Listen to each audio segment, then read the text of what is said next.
Jagodev. Donc pour aujourd'hui, on a le verset 14 du chapitre 5 qui dit: Le Seigneur ne crée pas le sentiment d'être l'auteur des actes. Il n'initie pas non plus les actions des hommes et ne crée pas de lien entre les actions et leurs résultats.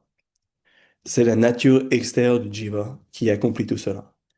Swabhava, cette nature. Donc ici, ce que Krishna explique, c'est que quand on regarde nos actions, quand on regarde la manière dont on agit, quand on regarde le fait qu'on est identifié au corps, tout ça, il dit c'est pas Dieu qui a créé ça. Vous voyez, c'est juste la nature des choses qui se fait comme ça. Donc il dit le Seigneur ne crée pas le sentiment d'être l'auteur des actes. Vous voyez? Et s'il dit euh, Prabhu. Prabhu, ça veut dire le Seigneur. Et il crée pas ce sentiment de c'est moi qui ai agi, c'est moi l'auteur des actes, c'est moi l'agent de l'action. Vous voyez? Parce qu'on a vu juste avant au verset 13. Celui qui a renoncé aux actions, il réalise que l'âme, c'est juste un témoin, ouais, qui réside dans le corps et qui donne la vie au corps, mais qui est juste un témoin, qui n'agit pas dans les actions matérielles. Et du coup, ici, il dit que c'est pas non plus le Seigneur qui crée le sentiment d'être l'auteur des actes. Et c'est pas non plus le Seigneur qui crée les actions des gens, qui fait que les gens agissent de la manière dont ils agissent.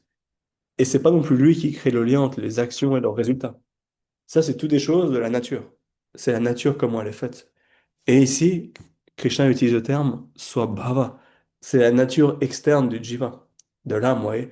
Les gunas, les qualités, euh, comment on s'est développé, le développement du jiva à travers des vies et des vies. C'est ça qui crée euh, le fait qu'on s'attache au corps, qu'on pense, je suis celui qui fait. Ouais. C'est ça qui fait qu'on agit à l'extérieur.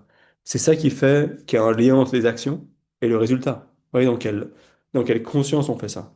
C'est ça qui décrit le résultat, c'est pas le Seigneur. Et en gros, c'est ça que ce verset nous dit.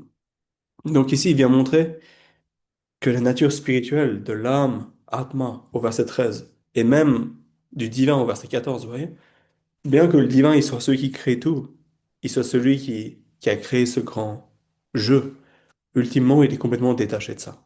Et l'âme, elle est pareille, elle est aussi détachée de ça. Et du coup, le sage, il réalise ça. Il réalise que c'est que les gunas, son corps, son mental, sa nature extérieure qui agit, qui crée le sentiment d'être l'auteur de l'action, tout ça. Donc voilà pour aujourd'hui.